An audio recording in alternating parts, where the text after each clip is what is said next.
Alright, so I'm practicing on some prominence poker right now for no real money, and I just played one of the absolutely sickest hands I've ever even seen. So this is a heads up match. It's me versus this other player here on the left, and I looked at him and he had a very high level in this game. He's rated like level 2,500 something, and I'm only like level 50. So immediately when I see this level, I'm like, okay, this guy's experienced. So we need to play optimally here. So right now, this is a 10K buy-in, right? And we're playing 100 big blinds deep. And as you can see, I'm sitting at 10.8K, so I'm up a little bit right now. And we're in the small blind, which is the best position to start with in heads up because you have position on your opponent. And the hand begins. So the dealer deals me Jack 9 of clubs. And this hand honestly is I think it's a bit of a cooler, but I guess I'll analyze it. I'm not going to tell you what my opponent has just yet, but we'll let the hand play out. So I get dealt Jack 9 of clubs, and heads up, this is definitely going to be an open, right? So this hand is more than good enough to raise pre-flop. So we're going to make it about 3x the blind, and he insta-calls, okay? He snap calls. He doesn't even consider folding here. So just make that noted down. He doesn't raise, okay? But he snap calls. So what do I put him on when he snap calls? I'm putting him on maybe a weak ace, maybe some high cards that are connected, maybe suited, okay? But we'll see. And we get one of the best fucking flops for our hand, by the way. So the flop comes 6, 7, 8 with 2 clubs. So I have an open-ended straight draw. I have a flush draw. And if the 10 of clubs comes, I have a straight flush. So our hand has, while it's not a made hand yet, it certainly has a ton of equity, right? If a 10 comes, I have the nuts. If it's the 10 of clubs, it's the super nuts, right? If any 5 comes, I have a really good hand. If any club comes, I have a really good hand. So what do we want to do on this flop? Well, sometimes we're going to check this, and sometimes we're going to bet this, right? Because we already raised pre, so we got in some good value. And on a board like this, it actually favors the calling player's range, right? When I raise pre, I'm representing higher cards, right? Like aces, kings, and they suck on this board, right? But, you know, my hand has a lot of equity, and when your hand has equity, you want to bet, but we're not going to bet all the time. So on this occasion, right, I choose to check because action's on me. I check, and he checks, right? Next card is the 4 of clubs. So I make a flush, right? It's not the nut flush, but it's a flush nonetheless. And at this point, I have to figure out, okay, what is the actual absolute strength of my hand? So I have the Jack high flush with Jack 9 of clubs. And is there any straight flush possibilities? Well, let's see. If someone has 5, 6 of clubs, right? 4, 5, 6, 7, 8. That's a straight flush, and that's the nuts on this board. So that's one flush that's beating us. The ace, there's no other straight flush possibilities because I have the 9 of clubs. There's the ace high flush, the king high flush, and the queen high flush. So that's 4 hands that's beating us. And that's it. Because there are no full house possibilities yet because the board's not paired. So we have the 4th nuts, which is usually good enough to win in a heads-up match, right? If you have the 4th nuts and you're already kind of pot committed, can't be folding that. And but at this point, we're kind of lucky too because the pot's really not that big. It's only 7 bigs. So as usual, we have position on our opponent, and it actions on him. And he bets here. Okay, so what is he saying when he bets here? He's saying he has something on this board. He called pre-flop, and now he's leading the turn. Or he called my raise pre, he checked the flop, and now he's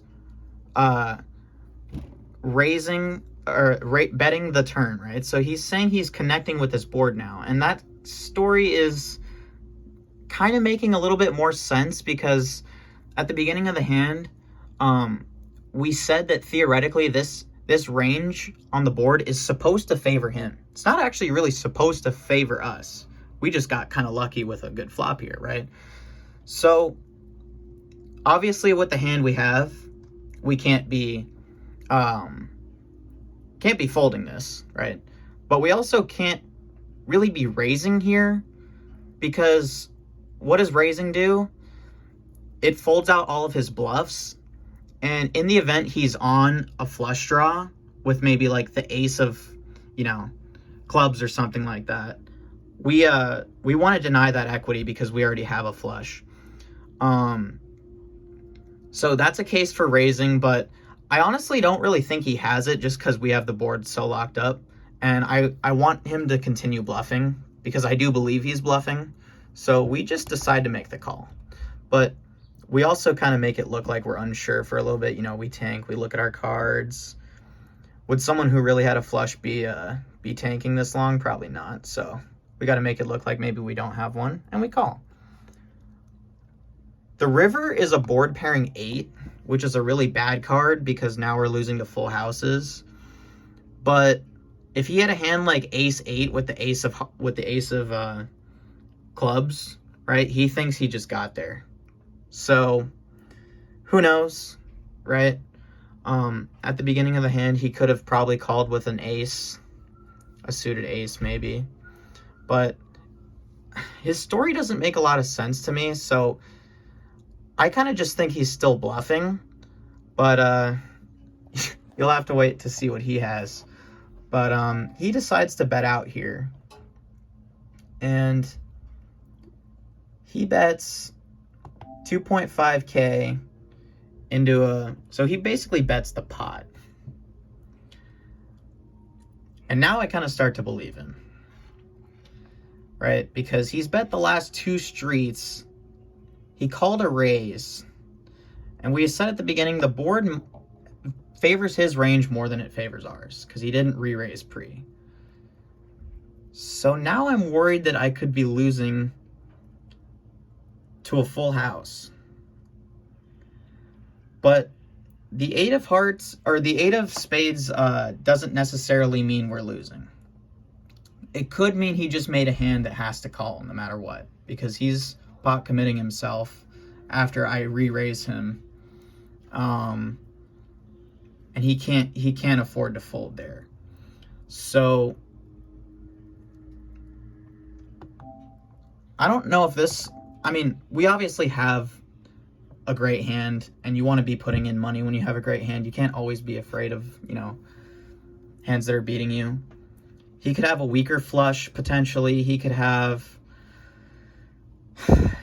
ace 8, and he's doing this as a bluff. And, you know, if he's actually doing this with a hand that's better than us, he's probably not going to be folding. So since I'm not going to be folding either, I decide to just jam. But I tank again because I'm thinking about it in the moment, right? And also I kind of want it to look like I'm bluffing here. And he calls. So before he reveals his cards, I'm thinking, shit, if he's calling this and he's level 2000, right? He probably has something. Is my something beat? I show the jack high flush, right? And he shows fucking 10-9 with the 10 of clubs. So what did he have? He flopped the fucking nuts. He flopped 6, 7, 8, 9, 10. So he flopped the nuts straight. He had the best possible hand. He turned a flush draw, which gave me a flush. And by the way, if he got another club on the river, he would have maybe actually been able to get away from the hand. So that was a great card for me and a bad card for him because he thought it improved his hand, but it really just made him weaker. And then the 8 came off, and neither of us really liked that card. But I don't see why he chose to lead out for so much. I feel like if I was him, I would have let out for a little less. But, you know, I didn't give him the opportunity to re-raise because I just went all in. And it was kind of a cooler at the end of the day because he did flop the nuts. But even before he flopped the nuts, I had him dominated. I had Jack 9, and he had 10-9. So I think his real mistake here was just calling my raise pre-flop with fucking 10-9 offsuit. I'm raising him from the best position at the table, and he's calling a raise with 10-9 offsuit. Probably not optimal in the long run, and heads up. I mean, you can see a flop occasionally, but if you want to see a flop with that hand, I recommend 3-betting it, not just limping in. Anyways, this hand was sick. Insane hand. So, good game from him.